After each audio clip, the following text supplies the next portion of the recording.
Hello everyone, welcome to Sara's Stories. As you know, we are doing the 17 SDG Stories. I hope you're liking the series so far. Today we are going to the next SDG, which is SDG 7, Clean and Affordable Energy. Before I begin the story, I would like to ask you how you're finding the series. If you have any suggestions, please let me know in the comment section. And before I move to the story, please subscribe to my channel right here. Now, I'm going to begin the story. You must be wondering why I'm sitting in this dark environment. So, there's a reason, and it'll come out as the story unfolds. The story is very different from what I've done so far. It tells the story, a success story of an institution in India. Yes, something that has changed the lives of many people. So, once upon a time, it was the Dark Age in a remote village of Rajasthan. A woman used to be seen walking around with a lantern in her hand. But the kerosene would finish by midnight.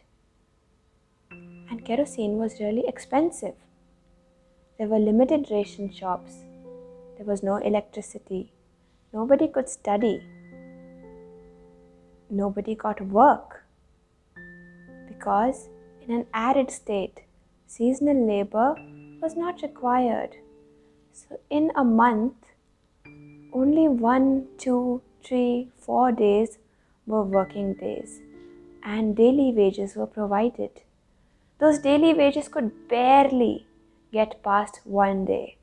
Can you imagine how 4 days of wages would last for a month? It was a life which began early in the morning and finished early in the evening, because in the desert, night fell early. Everywhere, to carry water, to go to the washroom, because in India, you didn't have washrooms in those times. And I'm just talking about 1972, as late as the 1970s, the 1960s. There weren't washrooms in villages till very recently.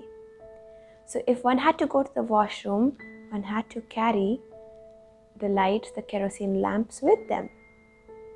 And imagine if the kerosene lamp finished, there was no other alternative.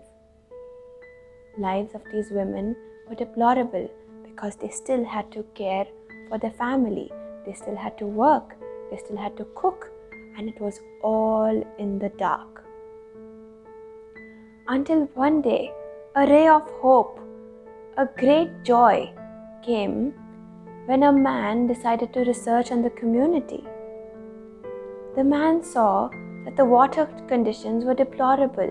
Women had to walk miles and miles before they could find water sources, sometimes in the light, sometimes in the dark, and sometimes they would just fall. They would stumble, and there was no health care provided to them. So began the irrigation project, and more than 100 spaces of irrigation were researched, and clean water techniques were found out. Water could now be found very close to women and their houses. But that did not solve the problem of electricity. Now let's see what he did for electricity. Bringing electricity from the government was not an option, because people barely made money to meet their basic needs. How would they pay the government for their grids? And that's why they were still enveloped in darkness, even when the government had offered to set up the grids in their societies. But this man thought of an innovative solution to these problems. He picked up women from the communities who had become grandmothers at the early ages of 35 and 40.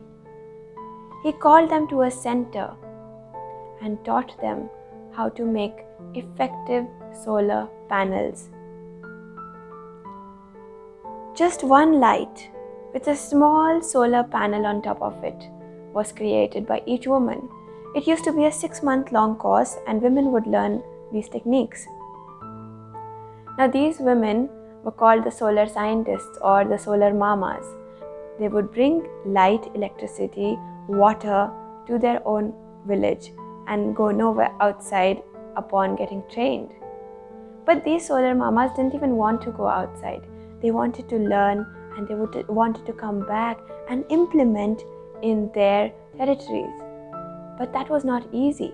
The men thought, what would women do? How would they learn? But women just expressed their desire. There was no cost to this training. They expressed their desire to learn, and when they came back, they successfully installed solar panels. There were 4 solar lights in each house and small solar panels, and they were taught how to clean it so that the maintenance charge would not be brought by someone else. They would do it themselves. And this is how the solar mamas brought light to the remotest villages of Rajasthan. And not only that, women from around the world, from more than 81 countries, from remote spaces, would come and learn from this institution. The man is none other than Bankar Roy, and the institute is nothing but the Barefoot College of Telonia in Rajasthan. Barefoot College is an innovative solution to India's rural problems. The problem of electricity, the problem of water, the problem of midwifery, the problem of health centers, everything is addressed. There are community puppet shows, there are community learning programs, and as women come and learn these special courses on lighting or irrigation, they also learn self-confidence and are taught arts of sustaining themselves as alternate businesses. And that is how this college has provided so much to Indian culture, and not many of us know about it. So here my objective in this story was a success story of something which is a very, very Indian model of development, which we should all know about. If you want to research, I have already tagged the video in this video. You can go and watch about the Barefoot College and yes, learn and enjoy. Barefoot College and its programs covers 14 of the SDGs out of 17 of the SDGs of the United Nations, and that is why what better than bringing it in this SDG Stories. I hope you enjoyed this and you're liking the series. I do hope you'll come tomorrow and watch the next SDG, and you can stay tuned to my channel or visit my website www.saras-stories.in, and I hope to see you tomorrow.